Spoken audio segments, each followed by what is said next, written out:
Hey y'all, this is Brown at IF Brown. So I just want to talk a little bit about a term that's been thrown around a lot and this term is toxic fandom. So toxic fandom is something that I feel like on one hand there's some truth to there being such a thing as toxic fandom, but on the other hand I think it's an expression that gets thrown around way too much when it shouldn't be. But okay, so an instance where I think there is such a thing as toxic fandom is, say for example, I haven't seen all the movies in the new sequel trilogy of Star Wars. I've only seen Force Awakens, but I do know that some of the actors involved, especially with The Last Jedi, were subject to online bullying. And it got so bad that, one of the actors actually had to delete their Twitter, because of that. They were being, harassed and bullied nonstop because all these people did not like their character. And so while I could say that, well, okay, is this because the actor playing the character, or is this because of how they were written, or is this how they were directed? I mean, there's all sorts of variables that go into play here as to, why that character is not fondly regarded by the fans. But on the other hand, though, when you go beyond saying this is a stupid character, to a point of say, you start going after the actor playing the character and starts, saying stuff like, you should go kill yourself, or, your mom should have thrown herself off a cliff, or your father should have been castrated, or some shit like that. I mean, that's where I was like, okay, now you're in a toxic fandom category. And so that's something that when you go into that territory, that's where I'm like, okay, yeah, there is definitely such a thing as toxic fandom, and it sucks. But on the other hand, though, when you have a movie that does not do well, let's say, for example, out of 100 people, only 10 like it, and so it's definitely a failure in that regard, in the sense that 90 people did not like the movie, and and financially speaking, it did not do well, and what have you. And okay, so let's say, for example, the people who made the movie, instead of say, owning up to any mistakes they may have made with the movie, or things that creative choices that they made that were misfires, I mean, instead of say doing the adult professional thing, and owning up to their mistakes and saying, okay, here's where we went wrong, here's where we can improve, we'll try and do better next time. Instead of doing something like that, the smart business adult thing, they instead say toxic fandom, as the reason that the movie failed, and so so it's like, okay, so do they take into account, okay, did you have bad writing maybe, or did you maybe have actors in roles of popular characters that were very much not similar to the characters that they were supposed to play, or did you maybe have a bad director, or at the very least a misplaced director for the movie? I mean, there's all sorts of variables as to why a movie can be bad, even if they have good actors. But when the people who make a movie that does not do well, start blaming toxic fans for the movie's failure, that's where I'm like, okay, guys, you just need to own up to your mistakes and say, hey, we made a shitty movie, our bad. That's where I fall on the other side of the coin. So, I mean, I just wanted to throw my thoughts out on that, because here's another thing.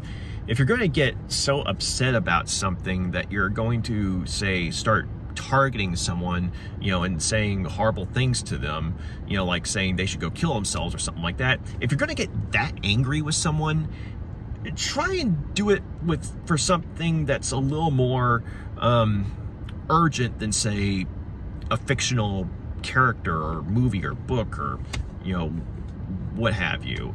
Because I mean, there's so many things in this world right now that are going wrong, and if you're gonna get angry about something, get angry about some of these things that are in reality, and on the other hand, though, I definitely understand why, let's say for example, okay, reality sucks, but you have something you can fall back on. You have like a fantasy thing that you can, you know, retreat to. I mean, that's your, you know, bubble. Your, you know, I hate to use this expression, but safe space. That's your, you know, home away from home. And so, and then let's say, for example, something happens with this, you know, bubble wherein, you know, or maybe it's a book, a series, maybe it's a TV series, maybe it's a movie series, and that's something that you've relied on to get you through the day, you know, or something like that. I mean, I've been there. But then let's say, for example, there's a change in creative teams and they start doing stuff that you don't like. I mean, you know, maybe they, you know, do away with, you know, all this plot development that had been ongoing for several years, you know, and just to say, I don't know, maybe, you know, make a political statement, or maybe to kill off a character in order to bring in someone hipper and newer or some shit like that. I mean, I understand getting upset about that, because, you know, that's more like, okay, you know, the people who are doing this, I mean, you get the, I mean, it eventually becomes clear that they don't care about what the fans, you know, the majority of the fans of wherever this media is really want, okay? And it's like they care more about, I guess, a message or something. And that's where, you know, I think that it's very understandable for someone who's a fan to get upset, you know? But when you go beyond being upset to the point of, say, you know, targeting the people involved in this, you know, on a personal level, that's where it becomes toxic. So there are distinctions. You know, I mean, I've talked a bit before about how, you know, disillusioned I've become with superhero movies as of late. I mean, I'm always going to like comic books, and there are certain, you know, comic book movies that I'm always going to enjoy, you know, but at the same time, there comes a point where there was almost like a cutoff, because, you know, the people involved, you know, it's like they cared more about, you know, a political agenda than, say, actually telling a good story that would appeal to the majority of fans, okay? And so, you know, and when I made a decision to either stop watching, you know, certain movies or stop reading certain comic books, you know, because of these developments, see, that's my right as a consumer. That's my right as an individual. You know, you may not like, you know, the fact that I, you know, choose not to watch certain, you know, movie series past a certain point, or, you know, I choose to stop reading certain comic books past a certain point, but that is my right, okay? And that's something where it's like, okay, you can agree or disagree, but it's like, okay, at the end of the day, you know, we acknowledge our differences, go our separate ways. But if I went beyond that to a point of, say,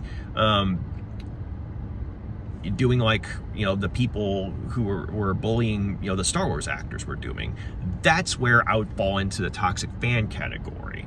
You know, so you go from angry fan to toxic fan. There are differences. I mean, despite what the mainstream media might tell you.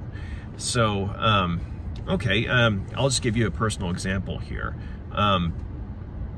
Okay.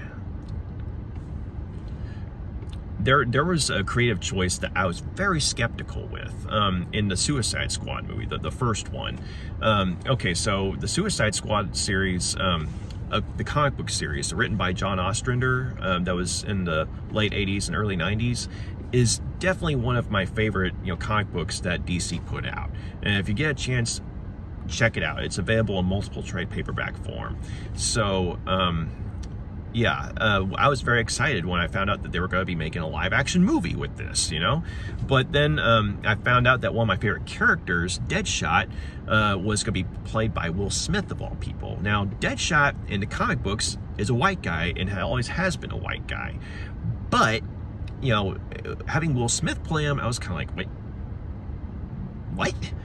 You know, I was very skeptical about it. But on one hand, though, Will Smith is actually a very good actor, okay? I mean, I know, you know, the whole bitch slapping Chris Rock thing. I mean, everyone's like, cancel Will Smith and all that. But, I mean, there's like a bunch of, you know, sad things going on with his personal life right now. So I'm not trying to get on the bandwagon of, cancel Will Smith or anything. It's just, okay, Will Smith is a very good actor, but while I have seen him play serious parts, the Deadshot's character is a dark character, maybe darkly comical at times, but he is a dark character. And I didn't see, Will Smith playing that type of character.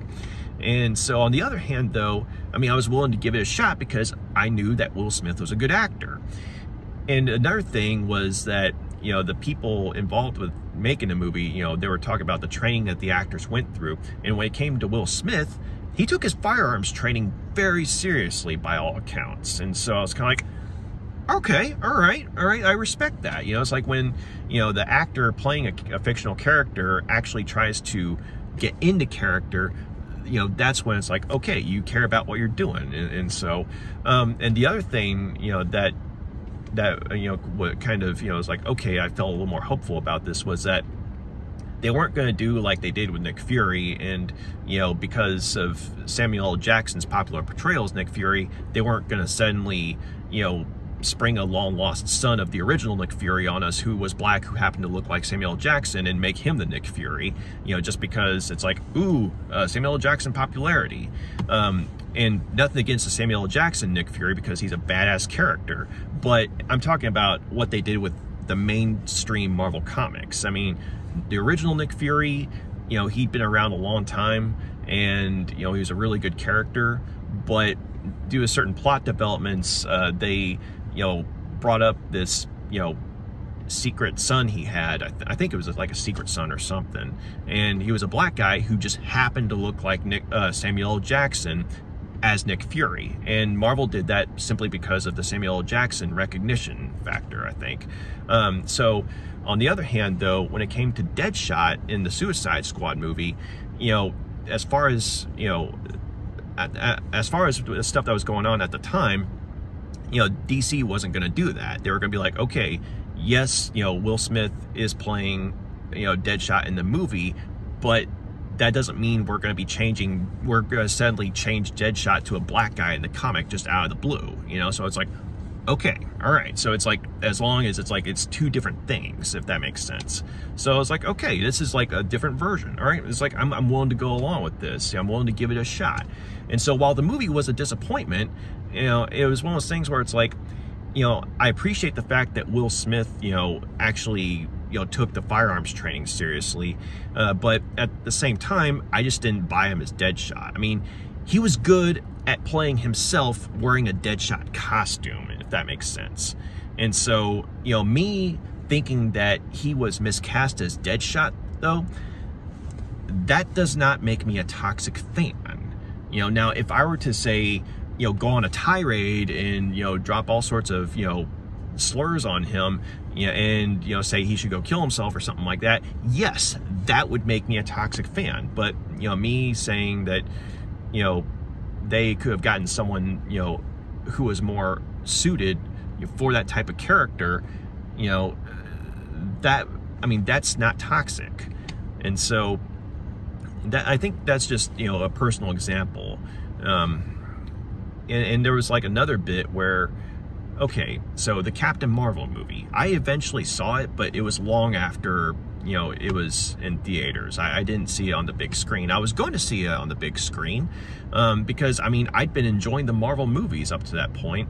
But I noticed, though, that in a lot of the interviews, the publicity interviews for Captain Marvel, they touted a bunch of politics, it seemed like. They were talking more about politics, and saying Captain Marvel was, the most powerful, character ever, and she was the most important character ever, and some stuff like that. I'm like, well, wait a minute. We haven't even seen her on screen yet. I could definitely buy her being powerful, but to say she's the most important character, and I was like, wait a minute, just let her actually have her movie first, then we'll decide if she's, the most important character or not, because we've had all these other characters that we've, watched develop over the years.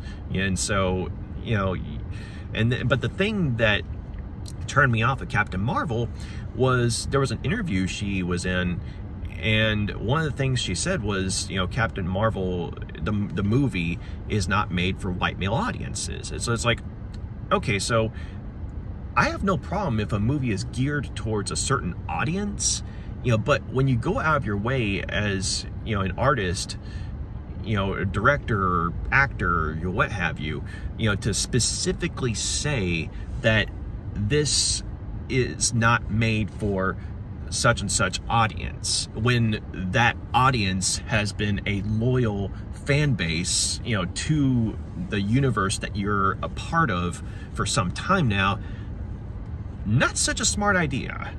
Because here's the thing, I mean, you can have a movie that's geared towards a female audience, like that's a superhero, or that's say like, you know, like there's a strong female lead, and so it's definitely geared towards a female audience, but at the same time, you know, other people can still like it, but you don't have to specifically say this is not for that audience, you know, that kind of thing. Like Alita Battle Angel, the first Wonder Woman movie, I thought were both awesome movies, but I mean, they were definitely geared towards a female audience, but at the same time, they didn't go out of their way to say that this is not for a white male audience. And so, you know, I mean, hell, if you want to go back to, say, Ellen Ripley, I mean, that's a I mean, the Alien movies are, you know, things that have a universal appeal, especially, you know, the first 2 or 3 movies. I mean, depending on which version you see of 3, mind you. But, I mean, Ellen Ripley, I mean, she's a very, you know, memorable character.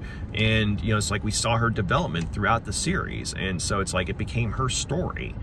And so, you know, you can have, you know, movies geared towards a certain audience, but not at the but you don't have to do it at the expense of deliberately, you know, and verbally alienating, you know, another part of your audience. And like I said, especially if that audience has been a loyal part of, you know, your universe. And so, anyway, when that interview came out, I was just kind of like, you know, I was going to see Captain Marvel in the theater because, I mean, like I said, I'd been a happy Marvel, you know, loyal, you know, fan of the Marvel Cinematic Universe. But then, you know, when that happened, I'm kind of like, you know what? I'm not saying I'm never going to see a movie, but I'm not in such a hurry to see it now. And so, and the more I heard about it, it was like, okay, if you don't see this in the theater, you're not missing much. I mean, you might like it, but at the same time, it's not like so important that, you know, you'll be lost when you get to Infinity War or something like that. So it's like, okay, I can rest easy. And so I eventually did see it, and it wasn't a bad movie, and I would have gladly gone to see it in the theater. But the thing is, it's like when you have the, you know, main actor, you know, basically saying, you know, this isn't for, you know, you, and you are a white male, it's kind of like, well, I was going to give you my money, but now I don't want to. So, yeah. And so, see, me, you know, choosing not to see it in the theater because of that, see, that doesn't make me a toxic fan. That just makes me, like, in my mindset, that just makes me kind of a, you know, rational individual. It's like, okay, you're saying you don't want my money, you don't want my support? Okay, I won't give it to you. You know, and you know, and that's that. And like I said, I did eventually see it. I mean, this was like long after it was out of the theaters, you know, and it wasn't a bad movie, but it's like, hey, if the creatives involved are going to, you know, alienate an audience, you know, that's where it's like, don't be surprised if they don't see your movie. And so that's an instance where I think it's like, if, let's say, for example, Captain Marvel bombed. I mean, I don't remember if it actually bombed. I do know that, yes, it made a lot of money, but it didn't make as much money as they were wanting it to make, you know, that kind of thing. And so, let's say, for example, it had, you know, done even worse, okay? Let's say that happened, and, you know, the people involved in making the movie, you know, and blamed the failure of the movie on, you know, toxic white male fans. And because they didn't go see the movie. And it's like, well, you said this movie wasn't for them. You know, if you know, didn't want them to not see your movie, maybe you shouldn't have said, you know, this movie's not for you, or something like that. You see what I'm saying? Like, see, if that had been the case, you know, that you can't blame that on toxic male audiences or toxic fans, you know? I mean, that's just, you know, poor marketing. And so, I mean, here's the thing, like, I know I'm kind of going all over the place, but like when it comes to what Brie Larson was saying there, I mean, to a point, I can understand where she's coming from, because like a lot of, you know, movies and comic books are geared towards a male audience, because a lot of, male fan, white male, fans, like comic books. I mean, that's just a fact. That's not a good thing or a bad thing. It's just a fact, you know. But at the same time, you know, there are all sorts of other, ethnicities that, like comic books and movies just as much, you know. And so it's like everyone can be a part of it. You know, you don't have to alienate, everyone, you know. And so I do agree that there needs to be, more diversity, in a sense that, there needs to be more, characters of different ethnicities. I mean, I think that's really cool. You know, I have no problem with that. But when you take that mentality though, and you start, actually when you start getting to a point of, say, you're militantly saying that, this product is not for XYZ audience, and XYZ audience doesn't buy your product, and as a result, the product doesn't do well financially, well, you can't really blame it on toxic fandom, because you literally just told your, XYZ audience that this product wasn't for them. So it's like, well, okay, we won't buy your product then. So, like I said, I mean, there are varying degrees to all this, and it's just, yeah, like I said, I do think that there are times where toxic fandom is a thing, but then I think there are times where, toxic fandom is just a term that's thrown around to, try and cover up someone else's own failure. And so I hope in my ramblings I made some sense. And like I said, if you don't, I mean, if you disagree with what I'm saying, I mean, that's not a problem, but, just, don't try and cancel me, don't try and kill me, or anything like that, just because I'm putting my cards on a table. This is something that I've been thinking about for a bit, and I just wanted to kind of, like I said, put my cards out there and, see what happens. But, I mean, no, that sounds too cliche. Sorry about that. But anyway, I just wanted to, talk about it a bit, but I hope I made some sense. Anyway, I hope you all have a good day. Take care. Bye.